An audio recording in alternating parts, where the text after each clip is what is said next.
ProRevenge Operation Let It Go. My dad just shared a story about my late Uncle Dale, his lifelong friend and fellow engineer. So in his memory and in spirit of the upcoming holidays, I present for you the tale of nepotism, engineering students, and Idina Menzel. Uncle Dale was a senior engineer at a small firm in the Midwestern USA, an engineering instructor at the local community college. He was also unofficially in charge of the office parties. To help offset the costs, he had a small tin box on a table outside of his office with a slot in it so anyone could donate money to the party fund. Everyone knew about it and were happy to donate. A month or so before the company's big Christmas party, Uncle Dale decided to check the box. Lo and behold, it was empty. Uncle Dale knew something was wrong because he had seen several colleagues putting money in the box. This could only mean one, someone was stealing from the party fund. At this moment, Brad, the owner's nephew and a fellow engineer, came around the corner, and something about the way Brad was looking at him made Uncle Dale suspicious. Brad didn't have a good reputation around the office, to say the least. He had a reputation of being pushy, obnoxious, rude, and just plain entitled. Unfortunately, he was not only the owner's beloved nephew, but knew how to skirt the rules so he wouldn't get fired. Uncle Dale decided to set a trap to catch the thief. Using his engineering skills, he set up a hidden rig using a hidden doorbell camera right by the box. He then had a colleague loudly brag about how he contributed $100 to the party fund. Then he waited. He got a notification that the camera was recording and watched Brad open the empty box, scowl in disgust, and throw the box against the wall. Now you'd think this would end with Uncle Dale presenting the video evidence to his boss to get Brad fired, but oh no. As I mentioned in a previous post, if there's one thing engineers love, it's solving problems. And if it's engineering students, they'll make it an experience to remember. Uncle Dale then went to his engineering students. He offered them extra credit to come up with a rigged box that would make noise when opened. The more obnoxious the sound, the higher the bonus. 1 week later, they delivered their project and demonstrated how it worked. Pleased with the results, Uncle Dale awarded them the extra credit as promised. The next day, he set up the rigged box and proclaimed, "Well, isn't this nice? Someone donated $50 to the party fund." Then he went to his office and waited. The engineering students had rigged the box with one of those inserts from cards that play music when you open them. By popular vote, they had picked Let It Go from the Disney movie Frozen, right around the time the song was beginning to become unpopular.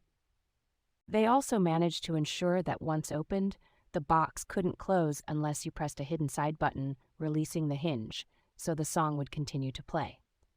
For extra funsies, they made sure to angle the insert for maximum volume and secured it down with industrial-strength glue. Sure enough, everyone in the office heard Idina Menzel belting the hated song and Brad's frustrated grunts while trying to close the box.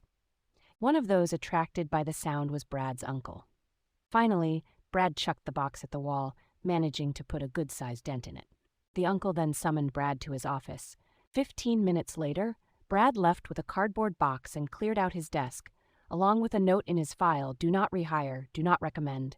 So his engineering career was over. That Christmas, Uncle Dale had a little video prepared to show at the party.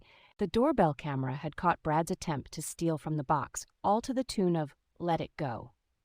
I'd never even been to my dad's house. At work, there was a coffee fund. You put in a quarter and make a drink. I don't drink the stuff. It was in a guffed building. Someone was stealing the coins.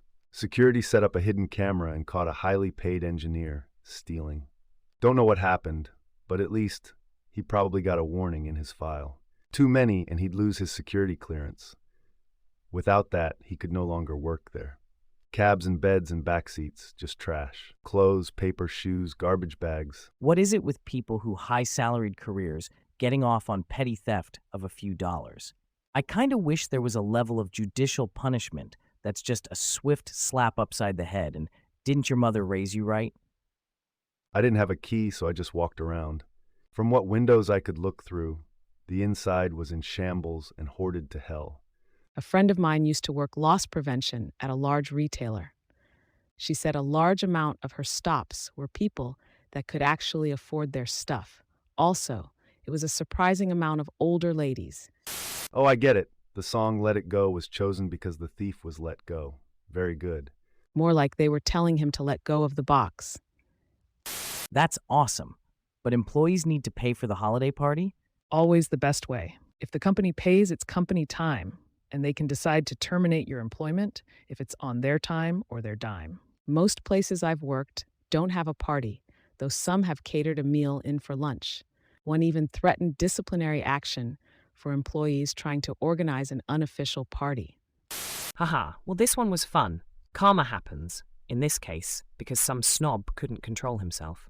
So, unfortunately, I haven't been able to upload every day. I am, of course, still working to improve as much as I can. However, I want to avoid burnout. Hence, I will be setting a schedule for a few videos every week, which I will let you all know as soon as I know. Once again, I'm always open to criticism. Anything you guys can tell me will help. Let me know what you guys thought of the story in the comments, and share any stories you guys might have as well. The link to the original post, as always, will be in the description, and make sure to follow for new videos every week.